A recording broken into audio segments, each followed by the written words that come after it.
The boy played the violin in the underpass after school to save up for a birthday gift for his poor mother, but when an elderly policeman heard his music, the frosty air enveloped the city streets as the school bell rang, signaling the end of classes.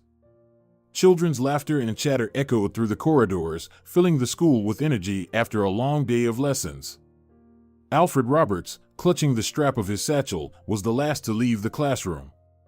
He shivered and pulled up the collar of his worn jacket, trying to protect himself from the biting wind. "Alfred, let's go to the cafe and have some ice cream," his friend Victor Sharp exclaimed, running up to him with the suggestion. "No, I can't. I have things to do today," Alfred replied, waving goodbye as he disappeared around the corner. His friends, accustomed to his frequent refusals, didn't insist and headed to the cafe without him. The way home was slushy. Alfred's old, worn-out boots sank into the slippery muck, forcing him to carefully choose each step. He passed by a store where he bought some bread and a few vegetables to make dinner. His mother, Catherine Roberts, was waiting for him at home, anxious about his return. "Sweetheart, you're home," she exclaimed joyfully when he opened the door. "Yes, I'm home," Alfred replied, gently hugging his mother around the waist. "How are you feeling today? Has your temperature stayed down?" "No, I'm fine." "I'll make you something to eat," Catherine smiled. "Thanks, but I won't be long." "I have things to do today," Alfred said, trying to hide his concern. "Meeting up with friends again? And what about your homework?" Catherine asked reproachfully. "I finished my homework during recess. So now I'm completely free," he replied confidently. Alfred quickly ate the pasta his mother had prepared and, taking advantage of a moment when she was distracted, secretly grabbed his violin case and slipped out the door. As Alfred closed the door behind him, he felt the cold air nip at his cheeks. The gray sky promised more snow, but the boy was determined. His goal was clear: to earn enough money for the gift his mother dreamed of but could never afford to buy for herself. Walking past familiar courtyards, Alfred headed to his usual spot, the pedestrian underpass where he often played his violin. This corner had become almost a second home to him, where every stone knew his melodies, and the locals would stop to listen or just chat. On his way, Alfred thought about his mother, Catherine. She had always supported him, and now, as she needed support herself due to illness and the debts left by a deceitful neighbor, Alfred wanted to bring her moments of joy. The gift of the long-awaited dress seemed like the perfect way to express his gratitude and love. To his surprise, when he arrived at his usual spot, it was free. Alfred quickly set up his violin case on the ground to collect donations and began tuning his instrument. He chose to start with Ave Maria, a melody that always drew the attention of passers-by. The sound of the violin echoed through the underpass, and soon the first coins clinked into the case. People hurrying about their business slowed their pace, caught off guard by the unexpected oasis of music in the midst of their gray routine. Some stopped to listen, others to give thanks or chat. Alfred felt that each note he played filled him with confidence and warmth. His music was more than just a performance, it was his message to the world and, especially, to his mother. With each piece he played, the donation box grew heavier. The sound of coins dropping one by one filled Alfred with determination.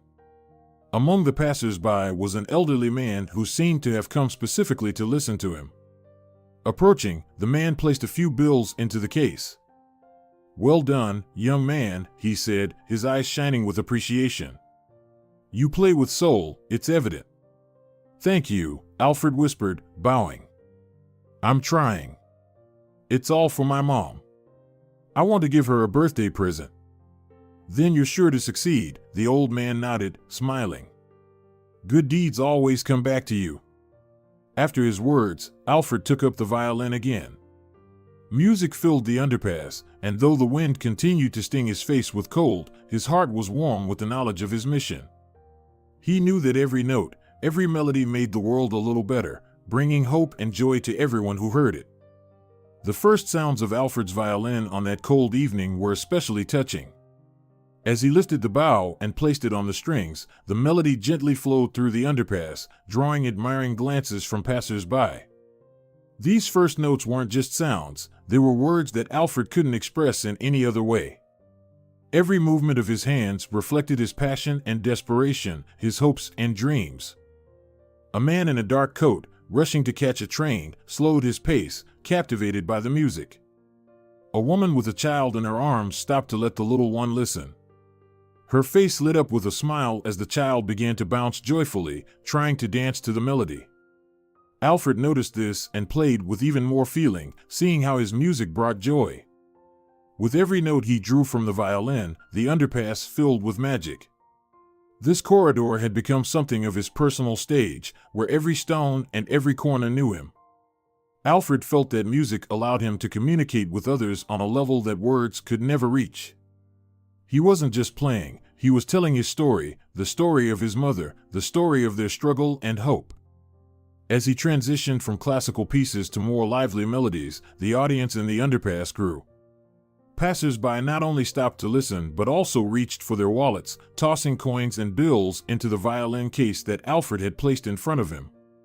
He noticed some people even taking out their phones to record his performance, a small recognition of his talent and efforts. Among the spectators was an elderly couple who seemed well-versed in classical music. They listened attentively, and then the man approached Alfred as he finished another piece.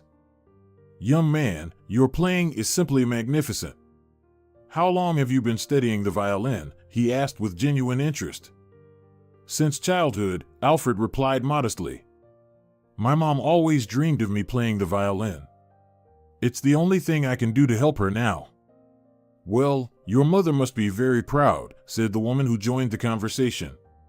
"You play with soul, and it shows." These words warmed Alfred's heart more than any coins in his case. He realized that his music mattered, that it could touch people's hearts and souls.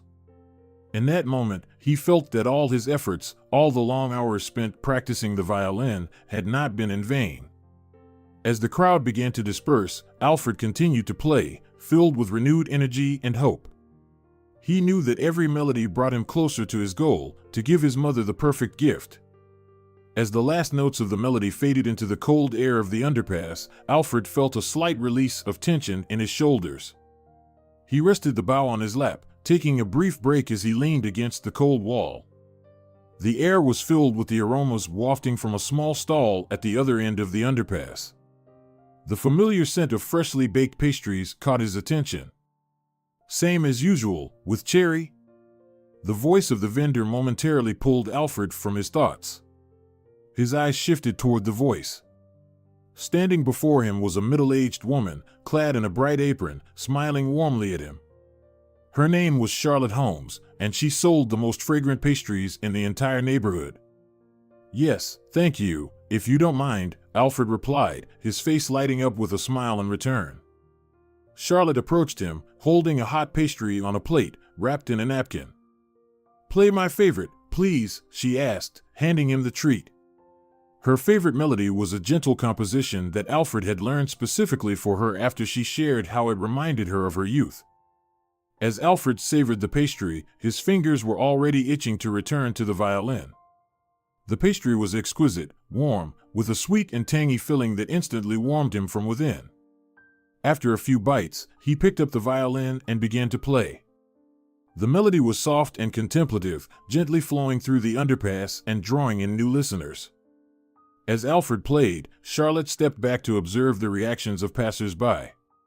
Some stopped to listen, dropping coins into the open violin case, while most simply smiled, grateful for a moment of beauty in their gray routine. "You play with such heart," Charlotte said when Alfred finished playing.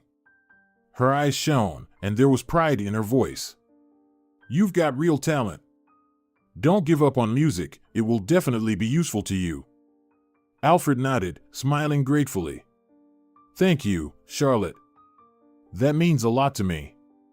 After a brief conversation, Charlotte returned to her stall, and Alfred continued to play. He felt that every note he played strengthened his resolve to do something meaningful, not just for himself, but for his mother. These moments, when he could share his art, reminded him of the power of music and how it could bring light to even the darkest corners of human hearts. That day, the underpass was filled with music and warmth, despite the biting cold outside. Alfred knew that each melody, every moment of shared food and gratitude, brought him closer to his goal, giving an unforgettable gift to the most important person in his life. After a long day filled with music and encounters, Alfred sat on the edge of a step, feeling the fatigue in every muscle. The underpass around him gradually emptied, but the echoes of the last notes still lingered in the air.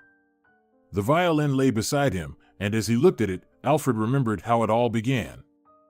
His dream of playing the violin was born in childhood when his mother first took him to a classical music concert. The sounds of the orchestra left an indelible impression on his young mind. Alfred remembered how he had closed his eyes and let the music transport him to a world where the notes painted vivid pictures and scenes in his imagination. Since then, the dream of becoming a musician had never left him. Now, sitting alone after an exhausting day, Alfred reflected on how music had become his salvation. In the underpass, where hundreds of people passed by every day, he found solace and strength in every melody he played. Music helped him forget about poverty and his mother's illness, about debts and worries. Every note was an escape from the monotony of everyday life. And each time he began to play, Alfred imagined his music reaching the hearts of those who stopped to listen. He dreamed that his notes could make a difference, bring hope or comfort, just as they once brought comfort to his mother. She always told him that music was more than just sounds. It was a language of emotions that everyone hears in their own way. Dreaming of the future, Alfred imagined himself one day stepping onto a grand stage. He saw himself playing before a large audience, where everyone had come specifically to hear him. This dream seemed so distant and unattainable, yet it gave him strength and confidence with every movement of the bow. Reflecting on his dreams and goals, Alfred recalled the words of a passerby who had stopped to listen to him play. The man said that Alfred's music reminded him of a time when he, too, dreamed of a bright and promising future. These words filled Alfred with renewed hope. If his music could touch even one person, then it was all worth it. Alfred promised himself that he would not waver from his path toward his dream, despite any obstacles. He knew that every day spent in the underpass, every melody played, brought him closer to that goal. Music gave him hope and the strength to dream. And this dream was not just about his future, but about the happiness of his mother, who deserved to see him successful and joyful. The sun began to set, and the underpass gradually emptied of the sound of footsteps. Alfred stood up, slung his violin over his shoulder, and headed home, where his mother awaited him. With each step, melodies played in his mind, music and dreams, inseparable from each other, guiding him forward. The air in the underpass was cool and fresh, as usual, and Alfred prepared himself for another day of playing. He had already set up his violin case and was tuning his violin when he heard a familiar voice. "Alfred, is that you?" "I can't believe I found you," an excited voice from the past exclaimed. Alfred turned around and saw an old friend, Tyrone Campbell, whom he had studied with at music school. Tyrone was dressed in a stylish jacket and scarf, his hair neatly styled, and he looked confident and happy. "Tyrone, what a surprise! How did you end up here?" Alfred approached and gave his friend a warm hug. The joy of the reunion warmed his heart. "I just got back from a tour in Europe. Remember, I always dreamed of that. And now, I decided to visit old places. I couldn't pass by our underpass," Tyrone smiled. "And you're still here, still playing?" "Yes, music is my life, and the violin not only helps me earn a living but also keeps me connected to my dream," Alfred replied seriously. Tyrone asked how Alfred was doing, and Alfred shared his concerns and hopes. Alfred's story about how he was trying to help his mother and his efforts to save money for a gift deeply moved Tyrone. "Alfred, you were always the most talented among us. Remember how you played in music school?" Everyone was in awe, Tyrone said, his eyes full of admiration. "Thank you, Tyrone. Your words mean a lot to me, especially now when it sometimes feels like I'm stuck in one place," Alfred admitted. "Listen, I have a proposal. Next month, my ensemble is hosting a concert in a big hall. We're looking for talents to open the show. Would you like to perform with us? Tyrone unexpectedly offered. The proposal took Alfred by surprise. His heart started racing, and thoughts of a big stage and a real audience began to whirl in his mind. Really? That would be incredible, Tyrone. Of course, I'd love to. Alfred responded enthusiastically. The friends exchanged contact information to discuss the details of the upcoming performance. Tyrone promised that this would be a chance for Alfred to showcase his talent to a wider audience. Alfred, you deserve a bigger stage. I'm sure this will be your opportunity. And who knows, maybe it's the beginning of something greater, Tyrone said before they parted ways. Alfred stood in the underpass, watching his friend walk away. Hope pulsed in his chest. New encounters and opportunities could change his life, and he was ready to embrace them with an open heart. Music and dreams intertwined in his mind once more, promising a new path toward his cherished goal. The next day, Alfred returned to the underpass earlier than usual. The air still held the chill of early morning, and his breath formed little clouds of steam. As he prepared for another day of playing, something unusual caught his attention. At the edge of the underpass, curled up in a ball, lay a large dog. Its fur was thick and black, and a worn leather collar hung around its neck. Alfred approached, and the dog slowly lifted its head, looking at him with tired eyes. He extended his hand, allowing the dog to sniff him. The dog wagged its tail slightly, accepting his gesture of friendship. Hey, buddy, are you here all alone? Alfred asked quietly, looking at the dog with compassion. Receiving no answer besides a gentle sigh, Alfred decided to share his breakfast, a piece of his sandwich, with his new friend.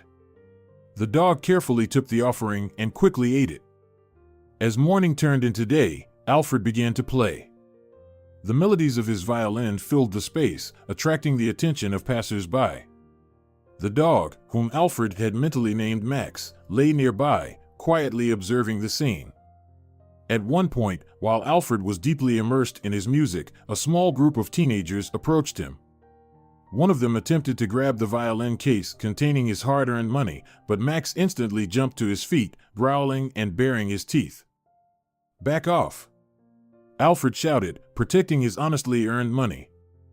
The teenagers, startled by the unexpected aggression from the dog, quickly retreated, throwing a few insults Alfred's way. "Thanks, buddy," Alfred said, patting Max on the head, and the dog settled back down beside him as if nothing had happened. After the incident, Alfred felt a sudden gratitude towards his four-legged protector. Max seemed to feel a connection with the boy too, as he showed no intention of leaving.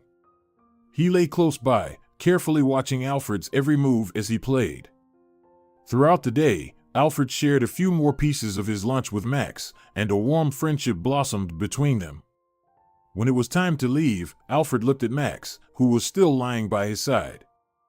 "Do you want to come with me?" Alfred asked, hoping the dog would follow him. Max slowly got up and began to follow Alfred as if it was the most natural thing in the world. At that moment, Alfred realized he had found not just a new friend, but a loyal companion who was ready to protect him in any situation. Walking home with Max by his side, Alfred felt as though a new chapter in his life was beginning. This unexpected partnership gave him new strength and confidence that, despite all the challenges, he wasn't alone. After school, as usual, Alfred took his violin and headed to the underpass where he played to raise money for a birthday gift for his mom. The dream of buying that dress she had seen in the shop window inspired him to play every day, despite the fatigue from his classes. Today was particularly cold, but Alfred tuned his violin, trying to ignore the biting wind howling through the arches of the underpass. His loyal friend Max lay beside him, seemingly understanding the importance of their mission. As Alfred began to play, his music echoed off the stone walls, drawing the attention of passers-by. Some stopped to listen and dropped coins into his open violin case. However, today's performance was interrupted when Alfred noticed a figure in a police uniform slowly approaching him. For a moment, his heart raced with anxiety. Police visits rarely brought good news. "Hello, young musician," the officer began, his voice unexpectedly kind. "My name is Officer Chris Harris. I heard your music from afar. Can you tell me why you're here playing every day? Alfred, somewhat taken aback but feeling a sense of support in Officer Harris's voice, decided to be honest. Hello, sir. I'm trying to raise money to buy a gift for my mom. Her birthday is coming up, and I want to get her a dress she saw in a store, but she can't afford it. Chris nodded and smiled, his expression one of understanding. It's commendable that you're working so hard for your mom, the officer began, slowly approaching Alfred, who paused his playing to listen closely. Your music truly brings a special charm to this place. I'm sure such sincere efforts will be rewarded. He had been watching Alfred for the past 20 minutes, standing in a secluded corner of the underpass.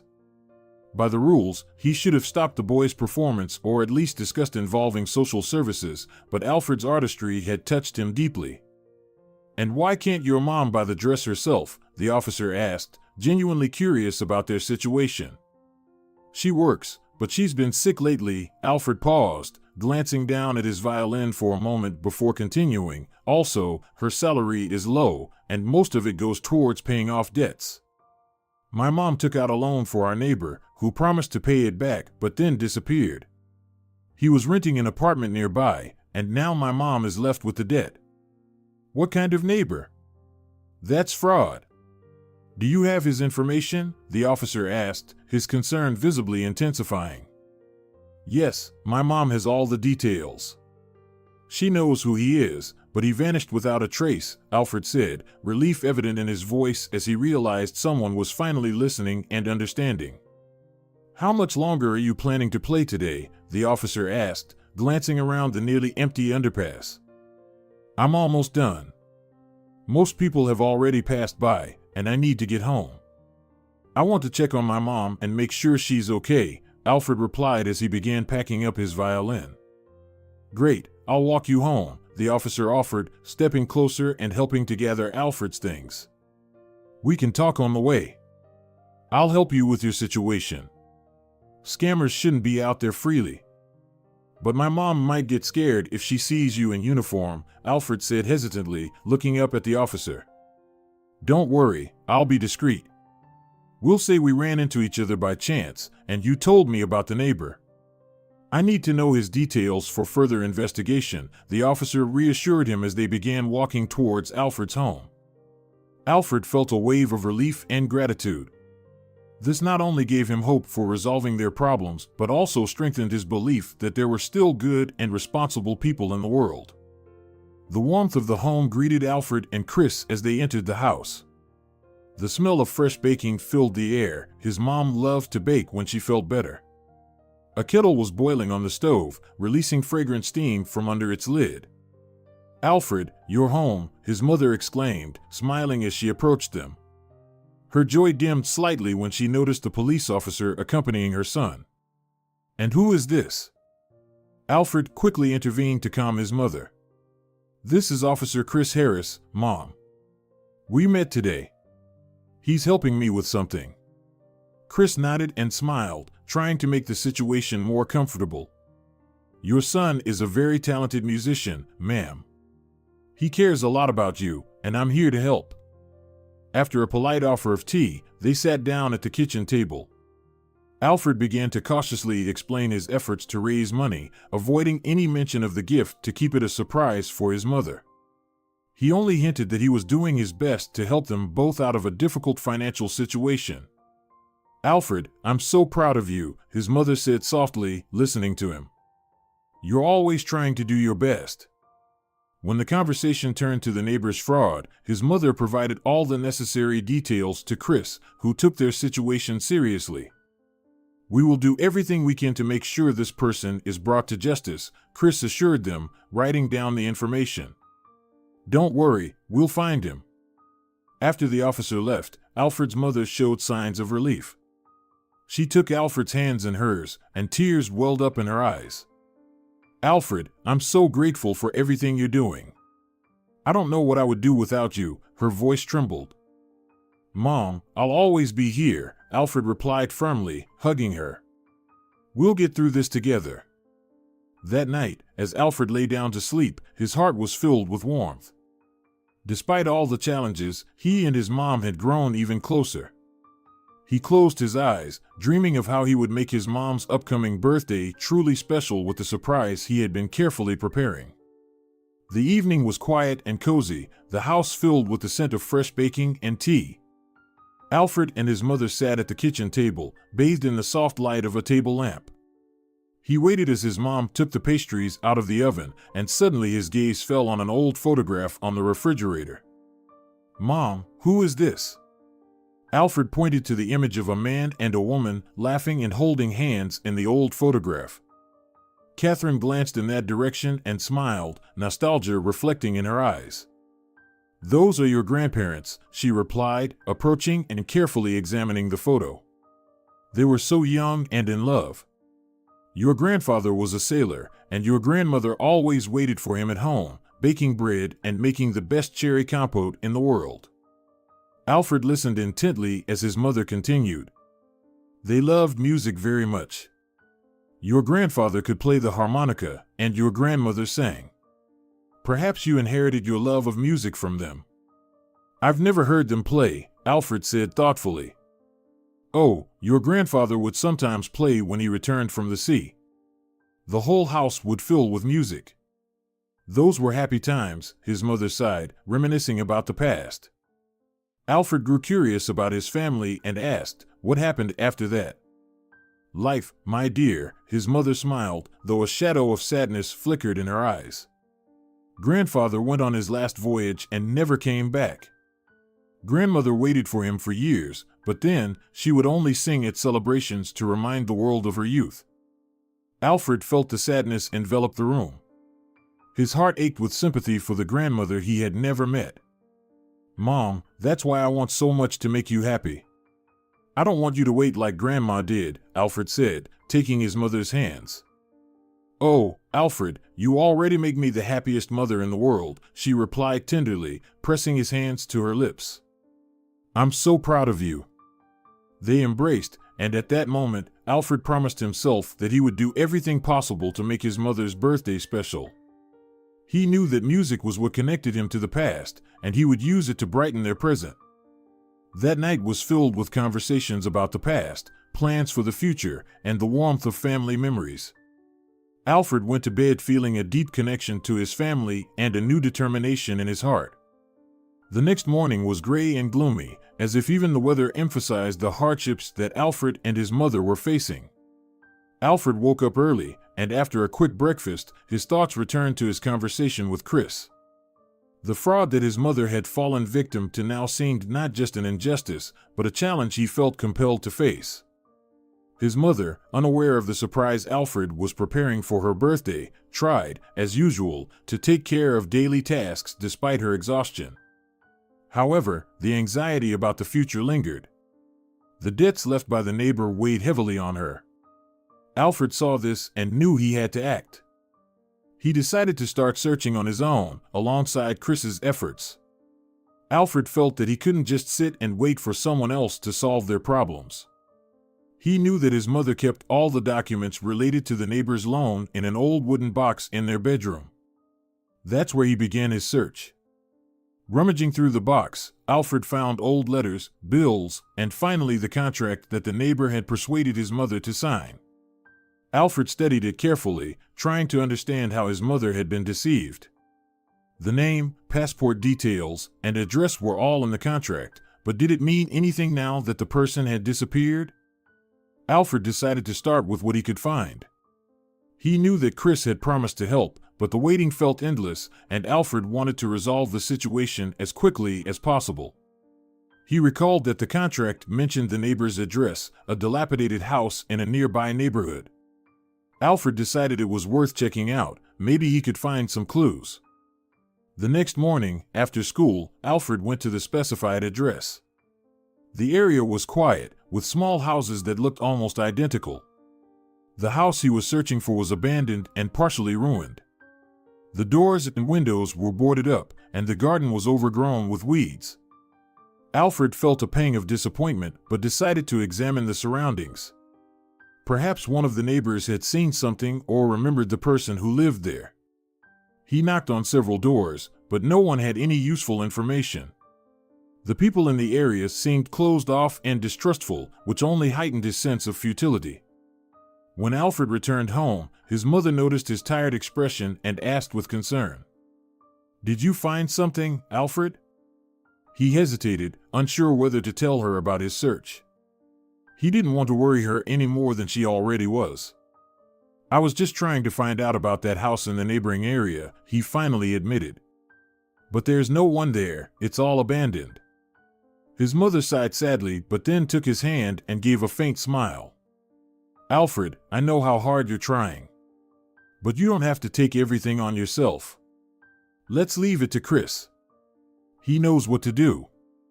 Alfred nodded, feeling somewhat reassured but still determined to keep searching until he found justice.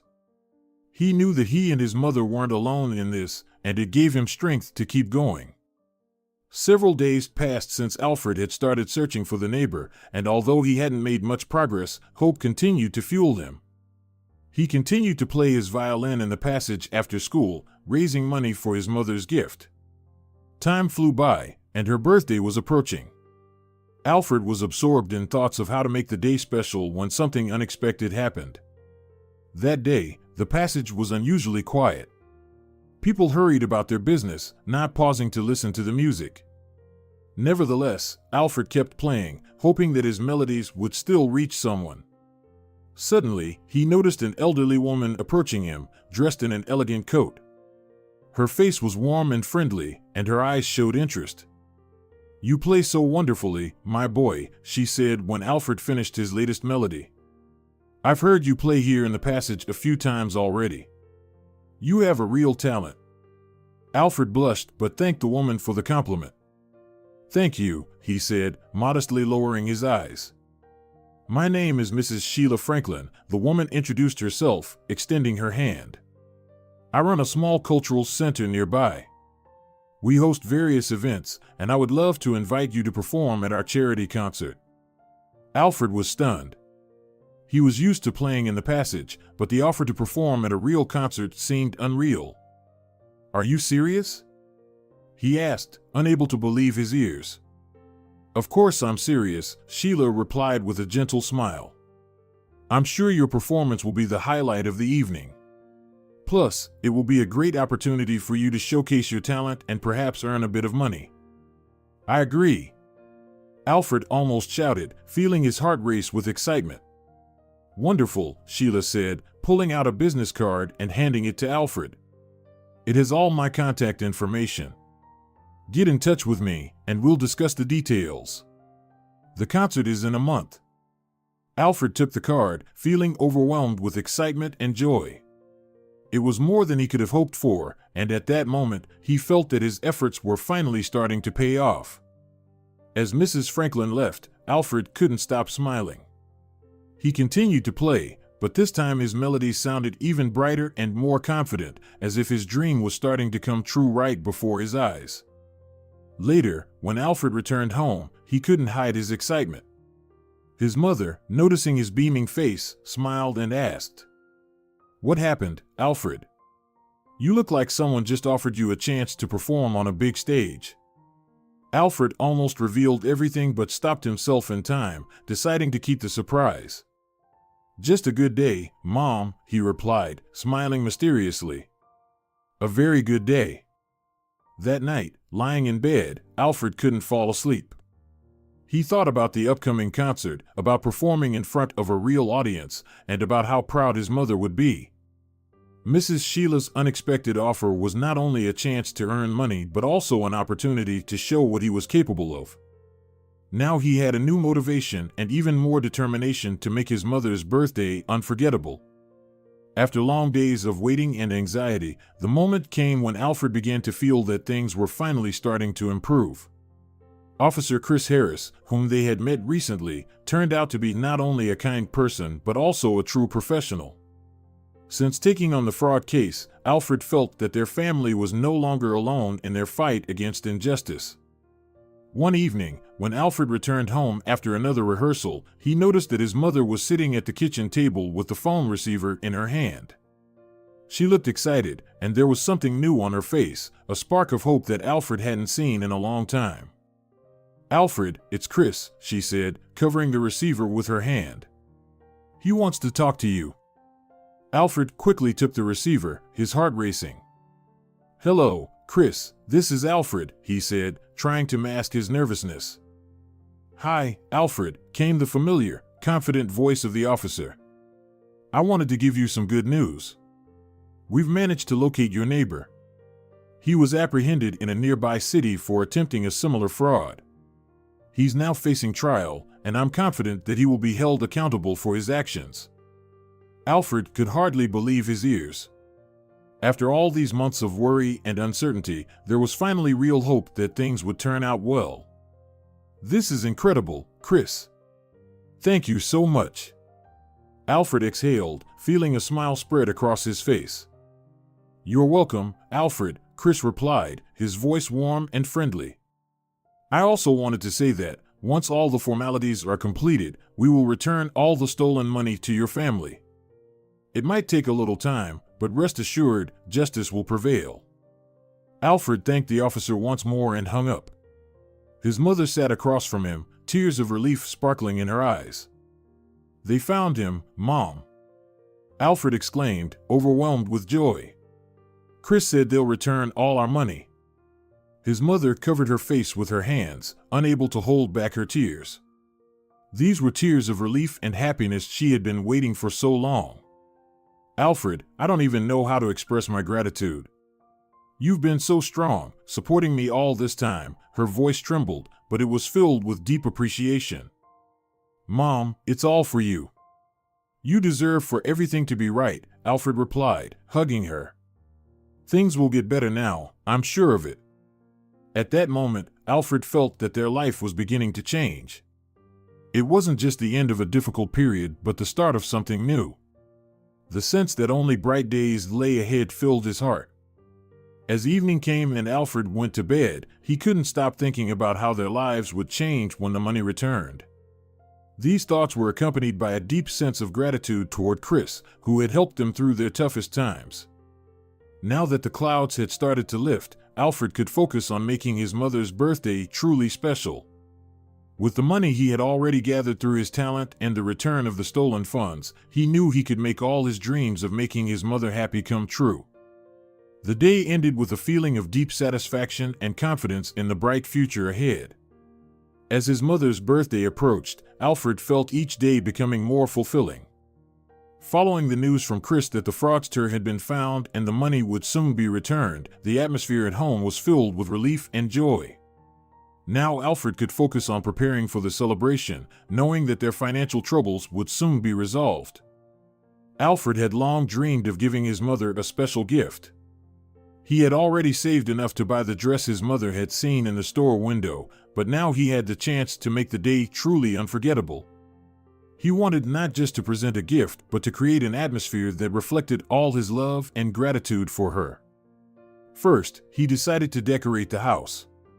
Alfred remembered how his mother used to decorate their home with balloons and garlands for her childhood birthdays.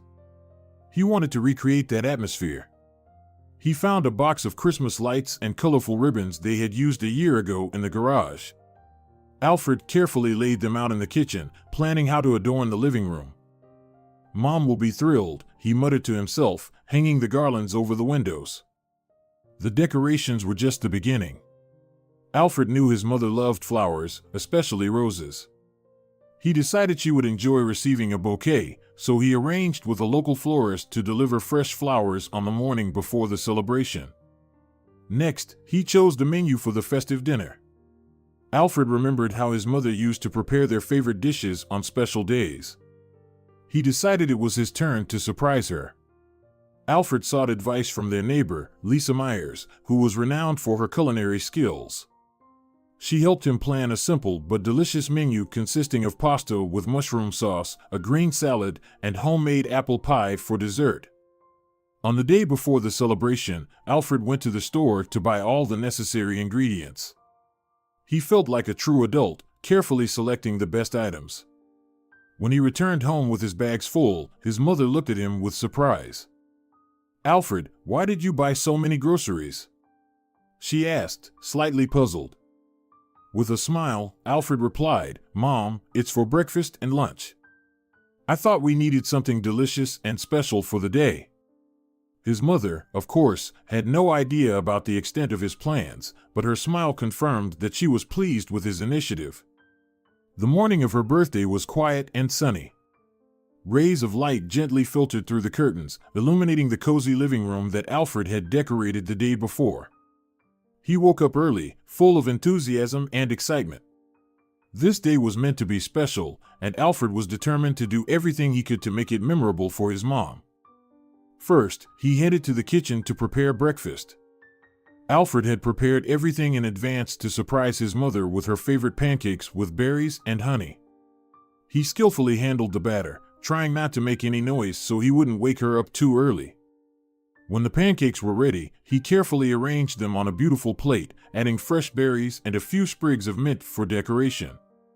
Next, he set the bouquet of roses he had bought especially for the day on the table.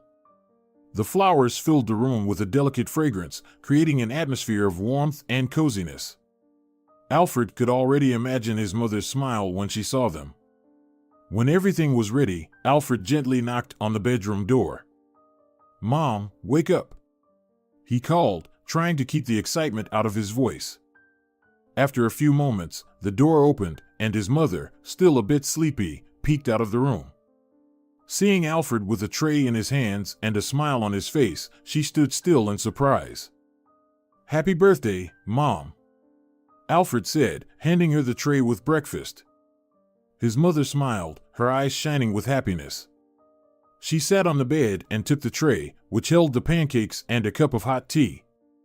"Alfred, this is so wonderful," she whispered, barely holding back tears. "You've given me a real celebration." Alfred sat next to her, feeling his heart swell with joy. He watched as his mother savored each moment, and it was the best reward for him. "I wanted this day to be special for you," Alfred said, watching as his mother tried the first pancake. "You've made it special, dear," she replied, smiling. "You've always been so caring and attentive. I'm proud of you." After they finished breakfast, Alfred led his mother into the living room, where the main surprise awaited. The room was adorned with garlands, flowers, and bright ribbons that Alfred had hung the day before. On the table was a box with a gift, the very dress his mother had long dreamed of. Is this for me?" his mother asked in surprise when she saw the box. "Yes, Mom," Alfred replied with a smile. "Open it." His mother carefully unwrapped the package and saw the dress inside. Her eyes filled with tears, and she covered her mouth with her hand, unable to contain her emotions. "Alfred, how did you?" she began, but her voice faltered, and she couldn't continue. "I knew how much you wanted it," Alfred said, hugging his mother. "I wanted to make you happy." His mother held him close, and Alfred felt her body trembling with the overwhelming feelings she was experiencing. "It's the most beautiful dress I've ever seen," she whispered, gazing at the gift. "But the most important thing is that you made this day so special for me." The entire day was filled with love and joy. Alfred and his mother spent it together, enjoying the simple pleasures of life. They walked through the park, laughed, and reminisced about the past, as if all their problems and worries were far behind them. In the evening, when they returned home, his mother changed into the new dress.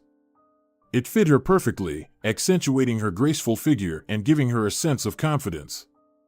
Alfred watched her with pride, knowing he had made the right choice. "You look stunning, Mom," he said as she emerged from the bedroom. "Thank you, dear," she replied with a smile. "This dress is not only beautiful, but it also reminds me of how much you love me." They spent the evening enjoying the festive dinner Alfred had prepared with his own hands. The meal was simple yet delicious, and each bite filled their hearts with warmth and joy. When it was time to cut the cake, which Alfred had baked with the help of their neighbor, his mother looked at him with love and gratitude. "Alfred, you made this day unforgettable," she said, cutting the first slice. "I can't express how much this means to me." Alfred smiled, knowing that all his efforts had been worth it. The day had become a true celebration not only for his mother but for him as well. Seeing her happy was the best reward he could receive. As the evening came to an end, his mother held Alfred close and whispered, "I am so proud of you, my dear son. You have always been my joy and support. This day is the best thing that could have happened to me." Feeling the warmth of his mother's embrace, Alfred realized that moments like these made life truly worthwhile. The day had been filled with love, happiness, and gratitude, feelings that would remain with him forever. Several months had passed since that unforgettable birthday. Life in Alfred's home was gradually falling into a warm and stable routine, something he had long yearned for. The returned money, thanks to Chris's efforts, had helped pay off debts and ease the financial strain that had burdened their family. But it turned out that this was just the first step towards the changes awaiting them. Alfred noticed that Chris had become a frequent guest in their home. Initially, he came under the pretext of follow-up checks and discussions about the fraud case, but gradually these visits began to take on a different character. Chris and his mother were spending more time together over tea, discussing not only household matters, but also sharing stories about their families and pasts. Chris's gaze towards Alfred's mother grew warmer, and she seemed to blossom in his presence. Although Alfred was just a teenager, he observed these changes. He saw how his mother smiled more often, how her eyes sparkled when the officer came over. He had caught her thoughtful gaze more than once, as if she were looking for a moment to talk with him. One evening, when Alfred returned home from school, he saw his mother and Officer Chris sitting in the living room. Their faces were serious but not tense. Alfred felt that this conversation would be significant. "Alfred, come here," his mother said, inviting him to sit beside them. Alfred sat down, feeling his heart beat faster. He knew this moment was coming, but he was still anxious. "Alfred," Chris began, his voice soft and assured. "Your mother and I have talked a lot recently, and I'd like to discuss something important with you." Alfred listened attentively, glancing between his mother and Chris. "You know how much you mean to your mother," Chris continued, "and how deeply she loves you. But she's not the only one who cares about you. Over these months, I've also grown very attached to both of you. And so, I'd like to ask for your permission to do something very important." Alfred tensed, waiting for what would come next. "I would like to propose to your mother," Chris said, his voice trembling with excitement, but his gaze remained steady. "But it's important to me to know how you feel about this. You are a significant part of her life, and I would like us to become one family." Alfred didn't know what to say. Chris's words left him in a slight shock, but then a warm feeling spread through his heart. He knew that Chris cared about them and saw how happy his mother was with him. He looked at his mother, who was watching him with hope and love.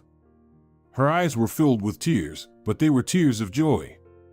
Alfred suddenly realized that this was exactly what his family needed, a new chapter in their lives, a new family. Alfred began, feeling a lump in his throat.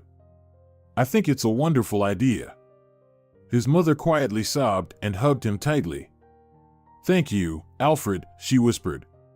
"You've made us so happy." Chris, breathing a sigh of relief, placed a hand on Alfred's shoulder. "You're an incredible guy, Alfred. I'll do my best to be someone you can rely on." From that day on, life in their home changed. Alfred not only gained a father figure, who had been absent for so long, but also felt that their family had finally become complete. Holidays, weekends, and even ordinary days were now filled with the laughter and warmth that had been missing for so long. And though many challenges and joys awaited them, Alfred knew that with such support and love, they would be able to face any difficulties. Their new family had become not just a union of people, but a fortress where each found their place and their happiness. If you enjoyed the story, please support it with a like and a comment. All the best to you.